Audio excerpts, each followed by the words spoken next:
Hello. ये HTML series की last video होने वाली है थ्योरी पार्ट की। इसके बाद हम लोग जो भी वीडियो देखेंगे इस सीरीज़ में वो HTML के प्रोजेक्ट से रिलेटेड ही होगी। थ्योरी वीडियो कोई भी आने वाली नहीं है। इस वीडियो में हम लोग HTML5 फॉर्म्स के बारे में पढ़ेंगे। HTML5 के फॉर्म्स के बारे में सारी डिटेल मैंने इन नोट्स में मेंशन कर दी है। आप इन नोट्स को वीडियो के डिस्क्रिप्शन से फ्री ऑफ कॉस्ट डाउनलोड करके रीड कर सकते हो। तो चलो यार वीडियो को स्टार्ट करते हैं।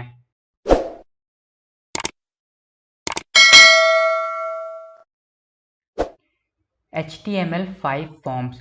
देखो, जब हम लोग बेसिक HTML पढ़ रहे थे तो उस केस में भी हम लोगों ने HTML फॉर्म्स को डिटेल में पढ़ा था और प्रोजेक्ट्स भी किए थे HTML फॉर्म से रिलेटेड। HTML5 ने बस इतना कर दिया कि जो बेसिक HTML के फॉर्म्स थे उसमें कई नए एट्रीब्यूट्स को ऐड कर दिया, कुछ नए इनपुट टाइप को ऐड कर दिया। बाकी जो चीज़ें बेसिक HTML में थी वही यहाँ पर भी रिपीट होती हैं। ये नए एट्रीब्यूट और नए इनपुट टाइप का यूज़ करके हम लोग अपने व्यूवर्स के लिए, जो हमारे यूज़र हैं, जो हमारे वेब पेज पे आके विजिट करते हैं, उनको एक बेटर एक्सपीरियंस प्रोवाइड करा सकते हैं। बस आपको HTML5 में कुछ नए एट्रीब्यूट देखने को मिलेंगे, कुछ नए इनपुट टाइप देखने को मिलेंगे, साथ ही साथ कुछ नए टैग्स भी देखने को मिल सकते हैं जिनका यूज़ करके हम लोग कुछ और एडवांस चीज़ें अपने फॉर्म्स के अंदर ऐड कर सकते हैं। बेसिक HTML में हम लोगों ने पढ़ा था कि फॉर्म को क्रिएट करने के लिए हम लोग फॉर्म टैग का यूज़ करते हैं। HTML5 में भी हम लोग फॉर्म को क्रिएट करने के लिए फॉर्म टैग का ही यूज़ करते हैं। देखो, जो बेसिक HTML में था सब कुछ एज इट इज़ यहाँ पर भी है, बट यहाँ पर आपको कुछ नए एट्रीब्यूट, कुछ नए इनपुट टाइप और कुछ नए टैग्स ही मिल जाते हैं जिनका यूज़ करके आप अपने फॉर्म को थोड़ा सा और एडवांस बना सकते हो। अब वो कौन कौन से नए एट्रीब्यूट हैं, कौन कौन से नए इनपुट टाइप हैं और कौन कौन से नए टैग हैं जो कि HTML5 के फॉर्म में ऐड हुए हैं, उनको देख लेते हैं। HTML5 के फॉर्म में हम लोग जो पहला एट्रीब्यूट पढ़ने वाले हैं वो है प्लेस होल्डर। प्लेस होल्डर का यूज़ करके हम लोग अपने यूज़र को एक हिंट प्रोवाइड करते हैं कि आखिर आपको इस बॉक्स में फिल क्या करना है। इसका यूज़ इस तरीके से होता है कि सबसे पहले हम लोग टाइप और नेम के बाद प्लेस होल्डर को यहाँ पर प्लेस कर देते हैं इनपुट टैग के अंदर ही, और इसमें वैल्यू को पास कर देते हैं। ये चीज़ मैं आपको jsbean.com में ले जाके समझा देता हूँ, तभी आपको ये चीज़ अच्छे से समझ में आएगी। यहाँ पर मैं आता हूँ और सबसे पहले फॉर्म टैग को ओपन कर लेता हूँ क्योंकि यहाँ पे मुझे फॉर्म बनाना है। फॉर्म बनाने के लिए हम लोग फॉर्म टैग का यूज़ करते हैं। तो यहाँ पर मैंने फॉर्म टैग को ओपन और क्लोज कर लिया और इसके अंदर सबसे पहले तो मैं इनपुट टैग को ओपन करता हूँ। इनपुट टैग लिखते ही यहाँ पे राइट साइड में देखो एक बॉक्स बन के आ गया जिसके अंदर हम लोग वैल्यू पास करते हैं। अब यहाँ पर मैं जो इसका टाइप है वो दे देता हूँ टेक्स्ट, TXT टेक्स्ट। इसका नेम दे देता हूँ योर नेम। अब अगर यहाँ पर मैं प्लेस होल्डर एट्रीब्यूट का यूज़ करूँगा तो होगा ये कि जो भी मैं यहाँ पर लिखूँगा, मैंने लिखा इंटर योर नेम, तो होगा ये कि जो भी प्लेस होल्डर की वैल्यू होगी वो यहाँ पर शो होने लगेगी। और जैसे ही जो आपका यूज़र है, जो आपके वेब पेज पे आया है, वो जैसे यहाँ पर कुछ भी लिखेगा ये चीज़ इरेज हो जाएगी। मतलब कि ये सिर्फ एक हिंट देने का काम करता है कि आखिर आपको इस बॉक्स में फिल क्या करना है। मैं जैसे यहाँ पर अपना नाम लिखूंगा, जैसे मैंने ए लिखा, मेरा नाम अंकुर रावत है, मैं जैसे ही यहाँ पर ए लिखूंगा अंकुर रावत का ए, वैसे ही जो इंटरव्यू नंबर आपको दिख रहा है ये ए हो जाएगा। इस तरीके से हम लोग प्लेस होल्डर एट्रीब्यूट का यूज़ करके अपने यूज़र को, अपने विजिटर को, जो हमारे वेब पेज पे विजिट करने आ रहे हैं, उनको एक हिंट प्रोवाइड कर सकते हैं कि आखिर आपको इस पर्टिकुलर बॉक्स में फिल क्या करना है। दूसरा जो एट्रीब्यूट है जिसको हम लोग HTML5 के फॉर्म में यूज़ करते हैं वो है ऑटो फोकस। ऑटो फोकस का यूज़ अगर हम अपने इनपुट टैग के अंदर करते हैं तो होता ये है कि जब हमारा फॉर्म लोड होता है तो उस केस में जो भी उस इनपुट टैग का डिज़ायर इनपुट होता है वो फोकस में आ जाता है। इसका यूज़ करके हम लोग अपने फॉर्म का जो भी इनपुट टैग है वो जब वो फॉर्म लोड होगा तो उस केस में उसका जो डिजायर इनपुट है वो उसको फोकस करने में इसका यूज होता है। तीसरा एट्रीब्यूट जिसको हम लोग HTML5 के अंदर यूज करते हैं वो है रिक्वायर्ड। रिक्वायर्ड एट्रीब्यूट का यूज अगर हम लोग इनपुट टैग के अंदर करते हैं तो जो हमारा फॉर्म का वो इनपुट टैग होता है उसको बिना फिल करे हम लोग उस फॉर्म को सबमिट ही नहीं कर सकते हैं। अगर आपको अपने फॉर्म का कोई एरिया ऐसा बनाना है जो कि फिल करना कंपलसरी हो तो उस केस में आप उस इनपुट टैग में रिक्वायर्ड एट्रीब्यूट का यूज़ कर दीजिएगा। और जब तक वो इंसान, जो भी आपका विजिटर है, जो आपके वेब पेज में आया है, वो उस फॉर्म का वो टैग नहीं फिल करेगा, वो बॉक्स की वैल्यू नहीं फिल करेगा, तब तक वो उस फॉर्म को सबमिट ही नहीं कर सकता है। मैं आपको दिखा देता हूँ, ये जो मैंने पहले बनाया था, यहाँ पर मैं एक सबमिट बॉक्स भी बना देता हूँ। यहाँ पर लिखता हूँ इनपुट और यहाँ पर लिख देता हूँ सबमिट। सबमिट अब यहाँ पर होगा ये कि अभी मैं अपना नेम इनपुट करूँगा और सबमिट करूँगा तो ये सबमिट हो जाएगा। अगर नहीं भी करूँगा, मैंने अपना नेम नहीं इनपुट किया और यहाँ पर सबमिट पे क्लिक किया, तब भी ये सबमिट हो गया। ये देखिए इरेज हो गया। बट अगर मैं यहाँ पर ये रिक्वायर्ड एट्रीब्यूट लगा देता हूँ, REQUI, यहाँ पर जब मैंने रिक्वायर्ड एट्रीब्यूट लगा दिया है और अभी ये ब्लैंक है, इसमें मैंने कुछ नहीं किया, और अब मैं अगर इसको सबमिट करने का ट्राई करूँगा तो यहाँ पर मुझे मैसेज दे देगा please fill out this field. जब तक मैं इस फील्ड में, इस बॉक्स में कोई वैल्यू फिल नहीं कर देता हूँ, तब तक ये फॉर्म सबमिट हो ही नहीं सकता।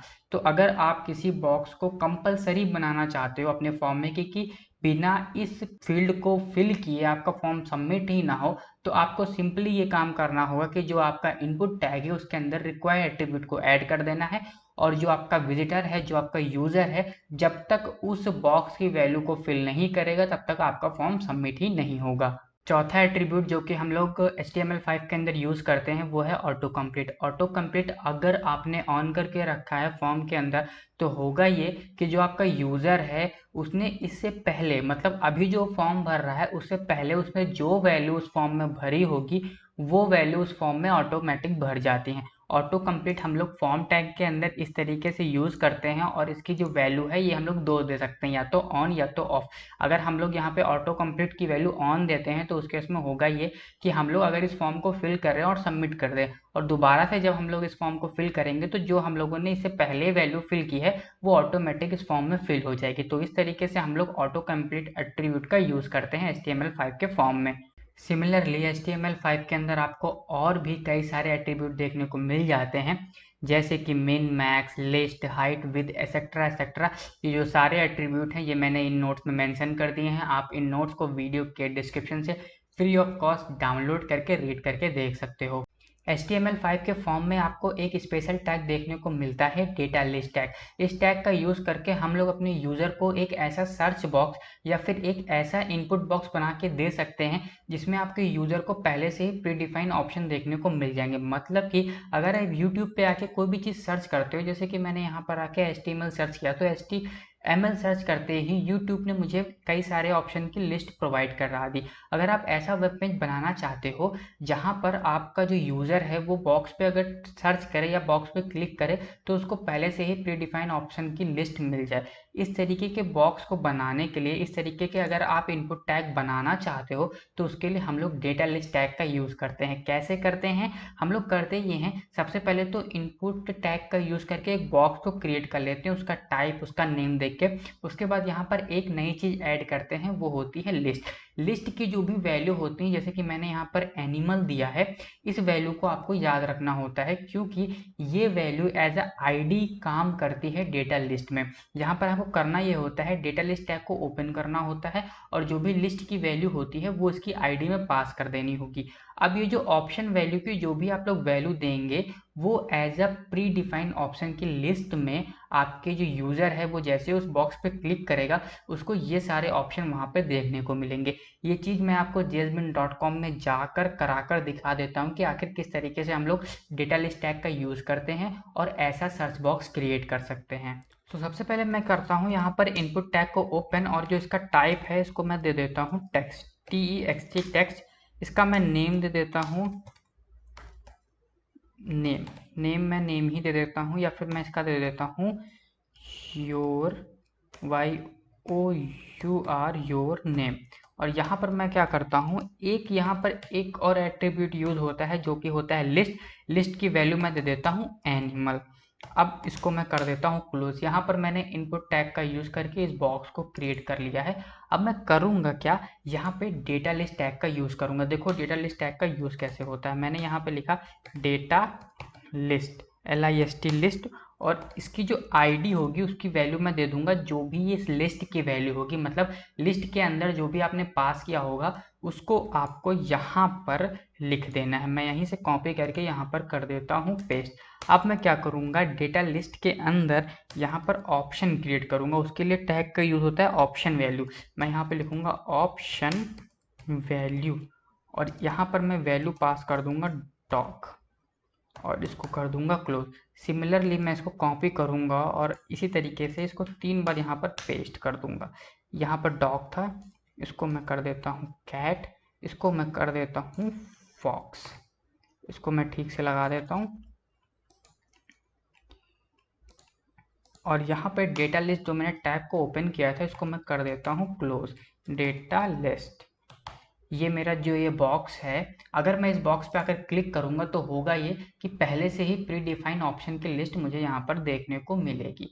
इस तरीके से हम लोग एक ऐसा बॉक्स क्रिएट कर सकते हैं जिसमें हम लोग अपने यूजर को पहले से ही प्री डिफाइन ऑप्शन की लिस्ट प्रोवाइड कर सकते हैं, जिससे उसको उस बॉक्स को फिल करने में काफ़ी ज़्यादा हेल्प होगी। HTML5 के अंदर आपको कई सारे नए इनपुट टाइप भी देखने को मिल जाते हैं, जैसे कि अगर आप HTML5 का यूज़ करके कोई फॉर्म क्रिएट कर रहे हो और उस फॉर्म में आप ईमेल फिल करने का कोई बॉक्स बना रहे हो तो आप वहां पर ईमेल टाइप का यूज़ कर सकते हो। HTML5 में आपको इनपुट टाइप ईमेल भी देखने को मिल जाता है। HTML5 का यूज़ करके अगर आप सर्च बॉक्स बना रहे हो तो वहां पर आपको सर्च टाइप भी देखने को मिल जाता है। इस तरीके से कई सारे इनपुट टाइप आपको HTML5 में देखने को मिल जाते हैं, जैसे कलर डेट तो आपको बेसिक HTML में भी देखने को मिल जाएगा, बट बाकी सारे जो हैं range, month, number, telephone time, URL, week, ये सारे आपको HTML5 में इनपुट टाइप देखने को मिल जाएंगे। आप इनका यूज़ करके HTML5 का यूज़ करके फॉर्म को क्रिएट कर सकते हो।